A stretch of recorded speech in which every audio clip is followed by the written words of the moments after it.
Hi, everyone, and welcome to the Smarketing Show. We're talking today about the ultimate 2021 checklist for sales and marketing. And we're going to actually talk specifically about an article, Rick, that you wrote recently for a big imaging group magazine in the United States. It's getting a ton of traction. Lots of people are reading this article. It's the top 10 list. How did this article come to be, first of all? So, Cheryl, I was asked to write an article it's a big tech magazine, a popular resource for technology resellers throughout North America, globally, I think. And so as people kind of rethink, reimagine, refocus coming into 2021, given what's happening, I put together a checklist of 10 things I believe are relevant to a technology reseller and really any business selling business to business, must-dos, easy to do, and really more of an assessment for a business owner to say, hey, should we look at that? Are we doing okay there, et cetera? And these are things that we're talking about with our clients too. So these are things that we're actually practicing in real life with our customers. We're going to put a link to the article itself in the description of the video today, but let's go through the 10 things quickly. The first thing is, we talk about this a lot, inspecting your team's LinkedIn profiles. Well, for failing to sound like a broken record, look, before the pandemic, we created a 90-day LinkedIn boot camp. When the pandemic hit, we shrunk that to 30 days. In January alone of this year, we had over 500 people graduate, not just sign up, but graduate. And the common problem I think people have is, and this is speaking to the old schoolers, is you need to realize that LinkedIn is now your new digital business card. And I ask people, like, when's the last time you handed out a business card versus you think someone looked at your LinkedIn profile? And I would say roughly 80% of the profiles we look at of business to business sales professionals is misaligned, meaning poor picture, banner off. It looks like a job resume where it should be a custom resume. And the bottom line is, if we believe it's sell to win. We know it's a fact that roughly 50% of buyers before the pandemic were looking at the seller's LinkedIn profile. What is it now? And so it's a simple area of the house, I would call it, to clean up. And that is, look at your reps' LinkedIn profiles and ask yourself honestly, like, do they look like we want them to look to our customers? Mm-hmm. And the second point is doubling your LinkedIn activity for 2021 compared to what you did for 2020. And I would say not just LinkedIn, but from a company's perspective, other platforms as well. But we know that people are so much more research. We understand that people build relationships with their reps before they actually even do business with them. So how often should people post if you're saying double activity? So I start with the fact that the average lifespan, and most people don't know this, the average lifespan of a LinkedIn post is 24 hours. And so we suggest a cadence of no less than 3 to 5 posts per week for a sales professional in today's world. Now, you mentioned the company and then the reps. So what I see anyway is that most reps, believe it or not, have more followers than their company. And so if we can activate the company, which Cheryl, you do a great job of with the digital marketing, and on the sales side, we can activate the reps as, we'll call it, micro marketing people, because I think salespeople today need to be, salesperson and digital marketer. But I think it's undisputed that LinkedIn is the ultimate watering hole where I would say 85% of the senior executives we want to sell to are on there. So it's not to say LinkedIn or Instagram, Snapchat or TikTok, where you like to dance, I know, Cheryl. Isn't a place. I'm just saying, go to the watering hole where your customers are and make sure you're active there, because these are the digital billboards I talk about all the time. So after you're connected with somebody, which we coach reps to do, they start to see your billboards, and guess what? All of a sudden you're top of mind at point of need. Exactly. And point number 3 is including LinkedIn in your sales activity mix. And we've actually even gotten to the point of creating what we call rack and stacks, where we start rating reps on a monthly basis to see what they're doing and how they're incorporating content and how they reach out to their prospects. So, what you're doing is awesome in the rack and stack reports. And for those of you that don't kind of know what that is, it's how many posts have you done, okay, in a month. And so there's an old school stat that comes from an MBA program that says when you post visually, stack ranking, how people are performing, you get no less than 30% engagement in terms of whatever it is you want them to do. So I think those rack and stacks. And if you as a sales leader, business leader, take a look at how many posts did my sales reps do in the last 30, 60, 90 days, I can tell you what the average is, having had thousands of people through our boot camp. You're lucky if 5% of your sales force have even posted in the last 30 days. Now I'm generalizing here, but we got to be out there in front of people. And, if we look at old school activities, when I started in sales was how many door knocks, how many phone calls. We didn't even have email then. And now the new mix is phone, email, LinkedIn, and not always in that order. So we need to be proficient, not just at LinkedIn in 2021, but are the phone skills up to speed? Like the talk tracks, are they ready for objections? Are the emails short enough? Like with the overwhelming amount of content we get today, I don't know about you, Cheryl, but I get the odd email, it looks like a wall of words, and I'm like, okay, I'm out of here. I'll look at this thing later. And so keep it short, stupid is one of the things that we talk about all the time with our clients on the sell to win side. And you can create a bit of a game out of it as well. Like make it a competition internally with your team to see who can outdo the other person. Usually sales reps have that competitive gene in them, so it's always fun. Elevating your digital prospecting skills. What are your recommendations when you say that? Okay, so in the wintertime in Canada, we go from wearing, we put on coats and hats and scarves. We dress differently than we would in the summer. And I'm simply saying that in this digital world, a lot of the same skills that we had before apply. We just got to change them a little bit in terms of the way we dress them up. And I think from a prospecting standpoint, the one thing that people aren't doing enough is recalibrating for what the objective is. For example, in the old school, we used to ask for a meeting, right? And now we're trying to do a virtual meeting. And how long is that meeting? So I think the better we are at kind of personalizing the message, keeping it short, giving a clear call to action we want people to do. And people know this watching if you've been around a while. But I would ask you, have your salespeople send you an example of an email they've sent to a net new customer you're trying to go after, or leave you a voicemail of what they're saying to people. And I think it might be, if nothing else, quite comical to show in a sales meeting, because we're still using, I think in many cases, old school tactics. And today we got to keep it short, personalize it, and get them to some type of live interaction if we can. Yeah, personalization is key for sure. Point number 5 that you bring up is getting your website addressed. And I know we have meetings with customers on a daily basis of companies that are coming to us and saying, look, we've realized that our website is not where it should be. How do you suggest companies address and assess where they're at in terms of their site? So I would say right now, if you're watching, you're a business leader, in your gut if your website is the representation you want of your business, okay, without anyone telling you. I will tell you that, without a doubt, the website now needs to be a 24/7 sales representative for your company. So not just, information brochure, but how do I actually greet that person coming to the site, make it sticky, okay, in terms of the amount of time they spend on your site. So what do I mean by that? Might be like a widget, might be like videos, etc. Because we can track all that type of thing. But here's the main thing is most people, when we ask them, are you generating any kind of conversion or leads from your website? The answer overwhelmingly is no. And when we look at websites for generally, technology businesses we work with a lot, I would say 15% max have any way other than a contact us page for the customer to convert. So maybe there's a way to, maybe it's download something, maybe it's watch this video, it's a webinar. So there's all different ways to kind of engage somebody. But I always say, I don't believe people pay for marketing. They pay for what marketing does for them. And this is the output I think you need to be thinking about from your website. It's got to be so much more than an information hub. You have to have a sales DNA in there as well. For sure. And also, I think websites used to be a place where people would go to visit to make sure the company they're going to do business with is legit.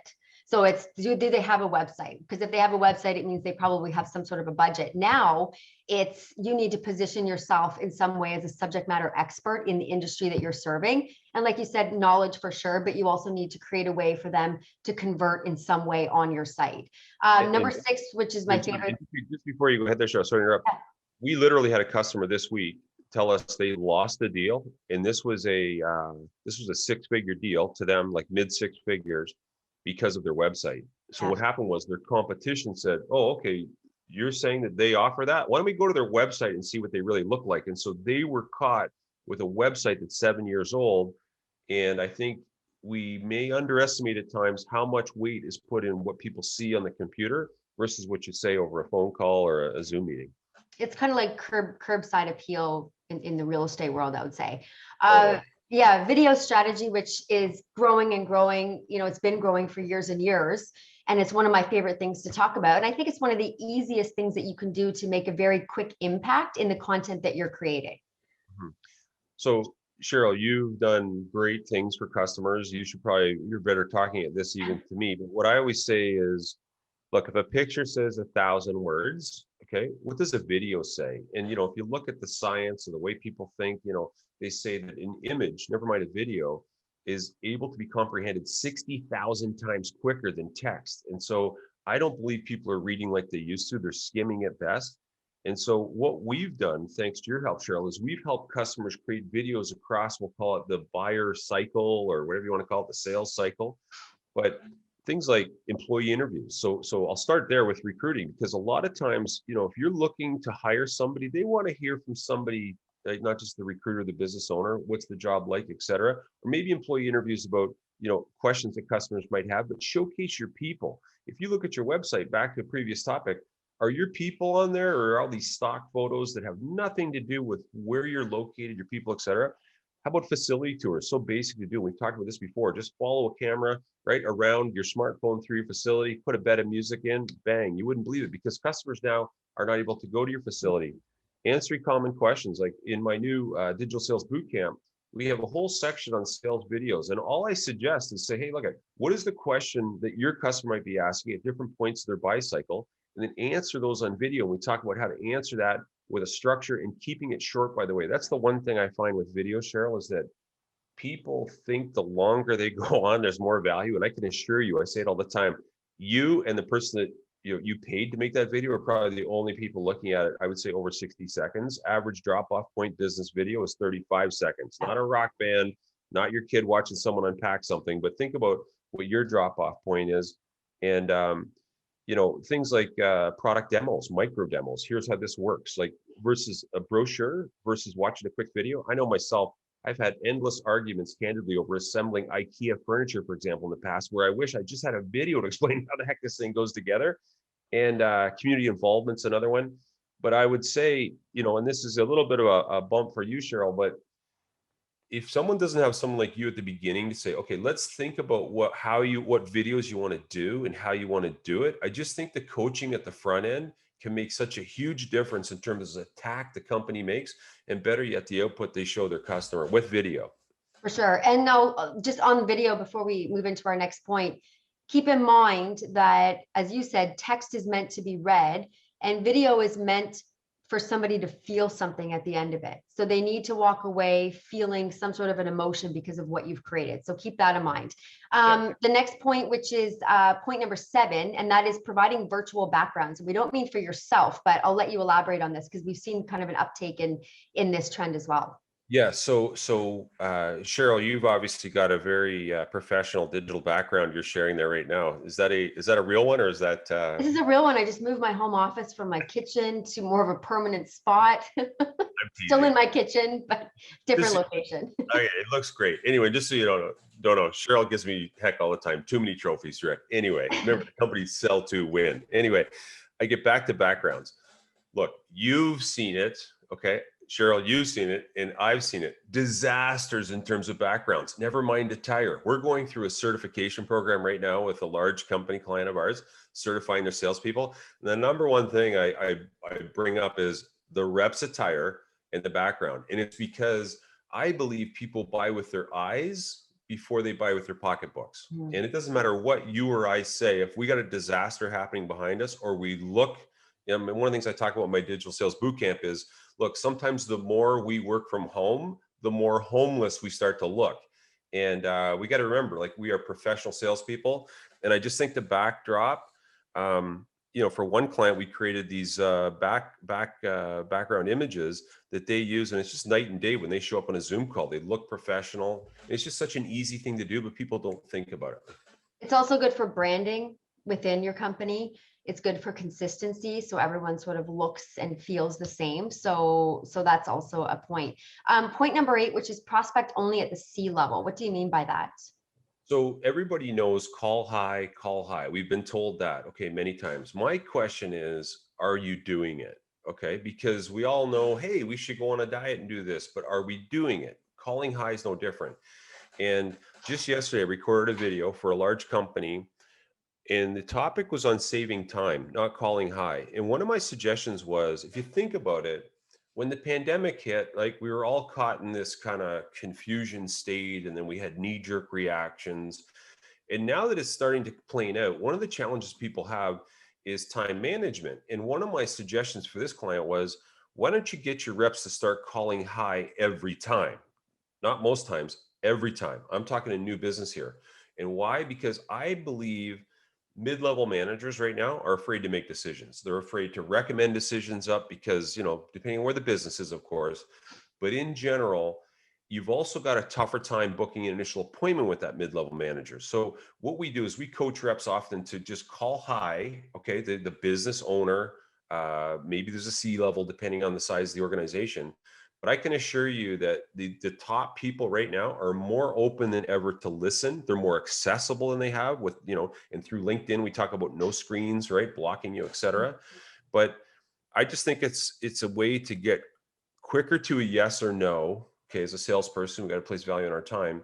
And also, even if you want to meet with Jimmy, who's the mid-level manager, don't you think going to Susan, the owner, and saying, hey, my name's Rick. We're having a lot of conversations with people in your position, your industry about this, your business outcome or pain point. And I was just wondering if that would be you or someone else in your organization I should engage. And at that point, you can go with the owner or whatever. But if you get ricocheted down to Jimmy and the top person's referred you, guess what? All of a sudden, you're going to call back quicker, better use of time, et cetera. So there's all kinds of benefits. I just don't think, Cheryl, candidly, people are calling high. They're just, they know they should do it, but like most things, they just don't do it.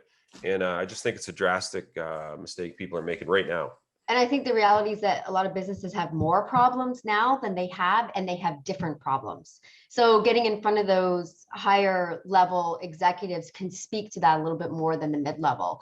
Number 9, which is around paid advertising, probably one of my favorite things to talk about. And you have it a little further down on my list than I would like, but that's okay. Paid advertising should be something I think every single business, no matter how big, how small, no matter what your actual business objective is when it comes to marketing, I think it should be part of your mix. So, Cheryl, we talked about this morning, every day we have our team huddles in the morning, and the number one lead gen driver is coming off of paid right now for our clients, and really paid for, if you're a layman, it's just like a VIP pass on Google or social media to get you to the front of the line. So the person you want to hunt starts to see you and then can click to come over to your environment. And, Cheryl, I know we had a recent success story where through paid advertising, we would have never got the business for this client for over $100,000 deal. My point is, I think as we in 2021, with the digital presence we have to have as sales and or marketing, paid advertising just, I think, should be something you consider. And by the way, a lot of people think, okay, great, but how much is that going to cost? And, I don't want to put you on the spot here, Cheryl, but I would say, a minimum spend would be in around the 500. I mean, we've got clients spending thousands, but just want to give people a number so that you know where you could step in at, kind of thing. I think with paid advertising, you need to start slow. It is a bit of a long-term game. I understand. Yes, you use the analogy of it gets you ahead of the line at, at a roller coaster at a park as an example. And yes, it does in some regard, but there's a lot of aspects to it that you'll see traction over time the longer you do it. So I think 500 is a good starting point. I think that once you start to see results, that's when you start to get excited, and that's when you want to start to invest more because you see the return on investment. So that's the biggest thing with paid.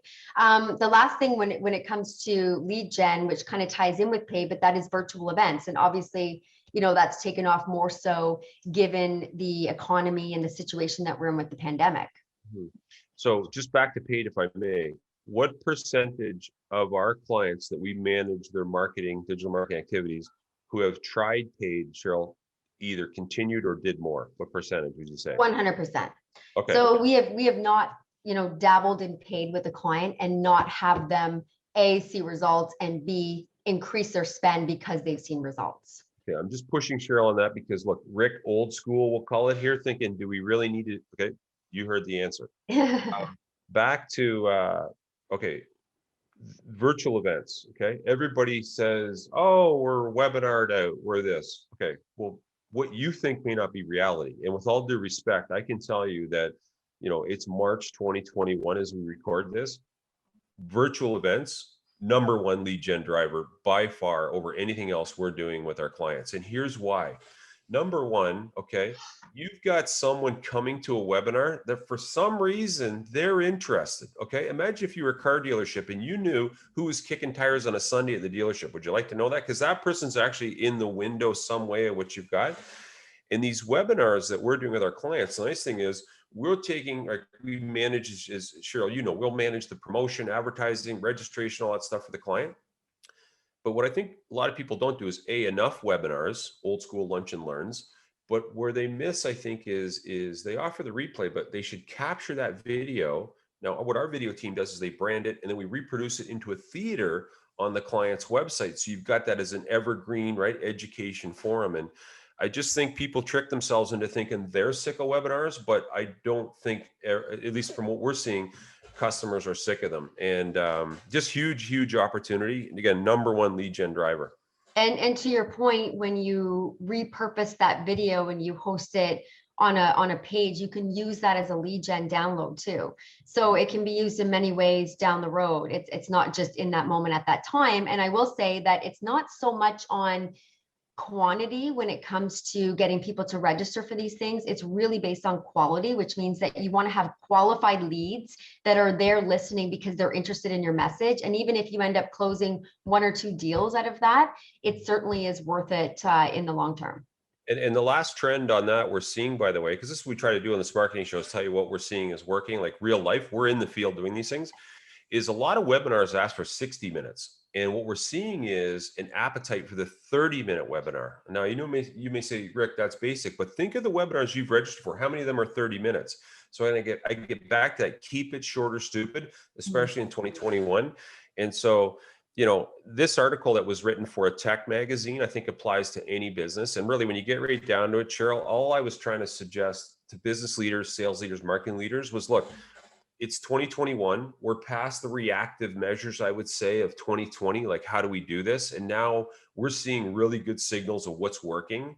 And all I was trying to do in this article with the 10 things was say, okay, maybe it's time to rethink, okay, refocus on what's working, and then reimagine what's possible in a digital world. If you look at those 10 things, and I think you said you're going to post the article, and just ask yourself, like, how are we doing here? I think that would be the purpose of today's program. We are going to put the link in the description of the video today. We've put the top 10 list up on the screen as we've talked about it as well.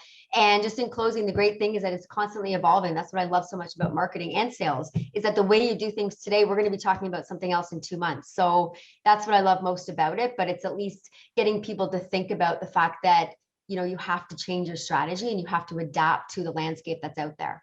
Exactly. And then, you know, maybe if they do all those 10 things, they can have trophies like this. I'm just, those aren't exactly. all, those aren't all business, by the way. I just mixed in, right? Sales and marketing. Anyway, thank you, Cheryl. Thank you, Rick. And thank you everyone for joining us today. We'll see you next week on the Smarketing Show.